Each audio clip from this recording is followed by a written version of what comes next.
Gimana caranya survive, Pak? Lewatin multiple business cycle. Kita kan sempat bahas pas lagi lunch tadi, menurut saya tuh bisnis emang nggak banyak tuh yang tahan puluhan tahun sampai 100 tahun. Ya, Nah, Pak Hermanto ini kan udah lasting bisnisnya beberapa ini lama, cukup lama nih, Avian ini udah lama. mhm, Gimana caranya survive lewat bisnis cycle itu, Pak?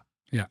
Jadi, eee, di family business ya, itu yang paling penting, itu kita jangan hanya, memberikan kekuasaan kepada kita punya darah daging atau anak cucu ya, tapi berdasarkan dari kompetensi. Mereka itu kompeten nggak untuk menjalankan, atau membesarkan sebuah perusahaan. Kalau tidak, berarti pilihannya itu harus ke profesional. Jadi para anak cucu itu hanya sebagai pemegang saham saja, dia bisa menikmati dividen dari keuntungan perusahaan. Oke. Jadi yang me-manage itu harus benar-benar, bisa membuat perusahaan itu bertumbuh.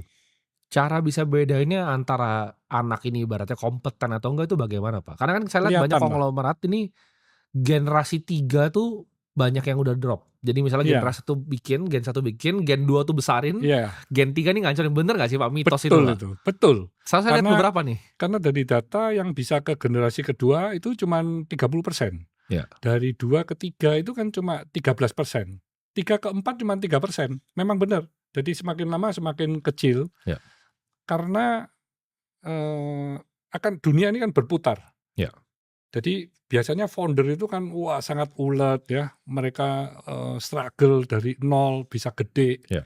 Nah pada akhirnya mereka mendidik anaknya itu sudah lebih manja gitu ya. Oke, Nanti anak ke cucu tambah manja lagi gitu ya. oke, Nah itu yang membuat pada akhirnya anak maupun cucu itu tadi tidak setangguh dari founder gitu. oke. Karena mereka sudah nyaman hidupnya ya, mau, kerja lebih dari 10 jam aja, loh ngapain?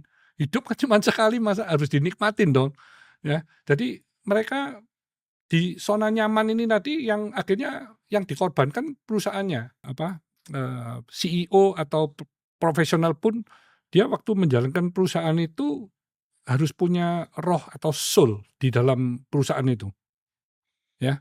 Dan dia harus punya visi juga yang sama, yang, terus bisa bertumbuh.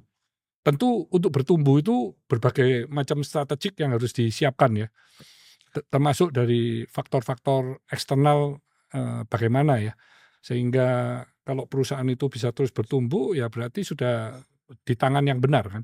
Ya. Nah, ini kan survive udah lama, Pak. Jadi selama mungkin